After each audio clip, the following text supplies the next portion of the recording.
I was walking through the neighborhoods because there was nothing else to do, and I saw the posters that Devin De Wulf and the crew of Red Beans put up celebrating the first responders. And they were beautiful, they were colorful, and they made me feel better. And that made me feel galvanized that, no, this wasn't going to be the end of the world as I knew it, and the city would come back. And what matters in the city is people's determination to do good and to persevere.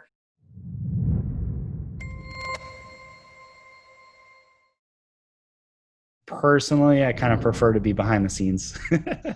My name is Devin De Wolfe. I live in a neighborhood called Bywater in New Orleans, Louisiana, and I am 35 years old.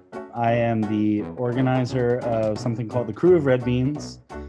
In normal times, we are a Mardi Gras carnival parade where we make bean suits, basically works of art out of beans and rice, and then we parade on Lundi Gras, the day before Mardi Gras Day. A crew is the organization or group that puts together a parade. And being a parade organizer kind of gives you a weird skill set, and you interact with a lot of different people in the city, crew members, musicians, artists, people who make the culture here. Just having those connections and the skill set that I have has kind of led me on this pathway of trying to respond to COVID in whatever way possible, basically, to help our city and the people that live here. When COVID hit, we created something called Feed the Front Line, which was about supporting local restaurants and helping healthcare workers. And that was kind of the first 2 months of COVID. We were really working hard on that.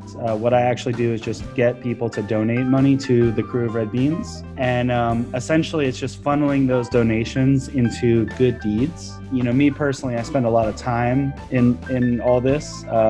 Hundreds, thousands of hours, but I do it happily as a volunteer because, you know, it just feels good to help your city and help the people that live here. For Feed the Front Line, we raised over $1 million, and that supported 40 restaurants and supported about 30 musicians. And then now with Feed the Second Line, we've been doing it for the last 2 months. We've raised about $250,000. And we've used that to create jobs for about 40 different musicians and culture bearers because COVID is still here and raging throughout the country. And we have to just be really smart about how to support our community. And New Orleans is a city full of musicians who cannot work and full of elders who create culture who need to be protected. So it seemed like a good idea to just shift the focus to that and try our very best to support as many of those people as we can. People donate to us because we've been good stewards of money, and we've also actually done stuff. So I guess people have seen that. So hopefully they keep supporting the work that we're doing, and we're just going to try to do that as long as we can, and you know, one day at a time. Did you have any idea that Robin nominated you for this? Nope, not at all. One of the reasons I nominated Devin, I think, is it gave me hope. My friend and co-author, Frank DeCaro, died on March 22nd from COVID-19.